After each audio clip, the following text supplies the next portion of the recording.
Today I'm showing you how I created these two customized cards. They were made for two people in my family. One of them is my cousin, this one is for my uncle, and I'll tell you why I chose these elements later. But the first one, I am also showing you how I create the pop-up front panel on portrait orientation with a pull tab to the side, which I did in on my previous video. These are the supplies we're going to need: a card base, a front panel, and then two smaller panels. The color you can choose, right?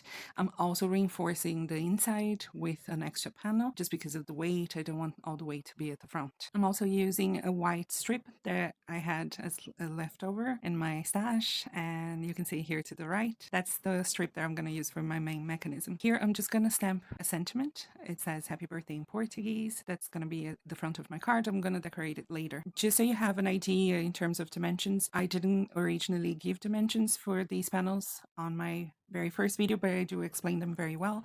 I suggest that you watch that video if you haven't done so, because I go into more detail during that video. If you want to recreate it, it's very simple, very easy. I just did each panel 1 centimeter shorter on each direction, and the inner one, it is 3 centimeters shorter on the side, on the width, than the measurements of your front card. So whatever size you have, if you keep those measurements in mind, you can recreate it, and you can make it bigger or smaller, however you want. Well, he didn't boss this sentiment. Let me tell you why I chose how to decorate this card the way I did. I have an uncle, and it was his birthday last week. His name is Jose William, and he is a huge fan of a local football team. It's the football team that has the name of my state, Goiás. The colors of the team are green and white. So I decided to make his card using the colors of the football team, and to keep the football theme going, I also used some football die cuts, like for the ball, right?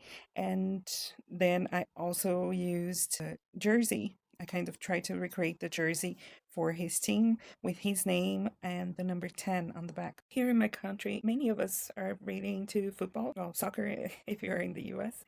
And I think it's a common thing to like gift people things that are football related if you know their favorite football team, and they are really into it. That was an idea, and I don't know what he thought of it yet because he didn't see the card when I went to visit him and when I delivered it to him. But because I know how much the football team means to him, I think he's gonna like it. I think he's gonna enjoy it. And to me, from my perspective, it's a card that says, I am thinking about you, and here's something to make you smile. Now that we have our mechanism ready, all you need to do is reinforce those folds. I like to reinforce them by folding them in both directions. We are going to add glue to the first section of our mechanism, and we're going to glue that down in the back of our smallest panel. Just to recap, this panel is 2 centimeters shorter on the height than our card and 4 centimeters shorter on the width. The other one, the brighter green panel with the soccer balls, that one is only 1 centimeter shorter on height and width. At this point, I realized that my bright green panel was actually too lightweight, and I decided to cut another piece of cardstock and glue to the back of it just to reinforce it so it wouldn't be moving too much. I just wanted it to be sturdy. If you cut this panel, your main panel, from a heavier weight cardstock, you don't need to do that. You can skip the step for sure. And at this point, I realized that, well, I felt that it was missing something, so I decided to trace a border using a white gel pen. As you can see, I also added some tiny circle dots in the colors that I'm using on the front card, so black, green, and white. Those can be obtained just by using a paper puncher. Because I'm creating two cards for dudes, for the dudes in my life, I didn't want to add any embellishments, anything sparkly, anything too colorful, because they might not enjoy it as much as I would, I guess. And I chose to bet on the circles and the dotted line, the dotted frame with the white gel pen as crowd pleasers. I think everyone will enjoy those elements as fillers of white space, I guess. They also don't add extra dimension or extra bulk, which is good because this card ends up having a little bit of dimension, even though I'm not using dimensional adhesive. You will see it later. I'll show it to you on the screen. But it does get a bit bulky because of all the layers of cardstock that we're using. Now I'm just going to mark where I need that mechanism to go. So I'm going to mark at the top of my strip and the bottom, and that's going to give me an idea of where I need to cut my strip. So I'm going to cut a strip a little bit bigger above that mark, above and below those two marks. And then I'm going to run my mechanism strip through it. And then I'm going to try to center it on top of my mechanism panel. At this point, I decided that I didn't want to use liquid glue. So I'm turning that all back and I'm going to run a little bit of dry adhesive. No dimension needed for this one, just along the back edge of that smaller panel. Only that one. That's the only one we need to glue down. And then I'm going to pull a little bit of that protective layer. I'll fold it past the edge of the panels, flip the panels back, center them again, and then because I already lifted the protective layer of my adhesive, I can just pull the tab and then everything will be placed exactly where I need it to be, and nothing will shift after this, nothing will move. I'm still using my bone folder, pressing it all down just to make sure that it's all stuck in place. But this is it. Now I just need to add glue around that mechanism. Please don't put too much glue that it will ooze out and prevent your mechanism from moving freely. You need that that strip of white paper to move freely. Then I'll press it down. I won't move it. I will give it some time to dry, and I'm just going to trim down that tab. I'll stamp my pull here sentiment on the edge. I'm using green ink as well, so everything matches. Before I forget, remember that I used dry adhesive to glue that bottom panel, the smaller one, but you can use glue. It's just that I was in a hurry and I didn't want to wait for it to dry. And once you use dry adhesive, it's ready to go, but feel free to use that. You can see here that there is a bit of dimension and everything can move freely. I'm going to pull that tab and that's going to make my main panel pop up. I prepared these die cuts in advance. They form a jersey. I'm just gluing them down here. I will link down the products that I use that I still can find online and similar ones on the description box below if you want to take a look at any of those things. I'm going to glue the jersey to my bottom panel. That's going to be my secret element. Once the person pulls the tab, the main panel will pop up and they will see the jersey and their name on the jersey.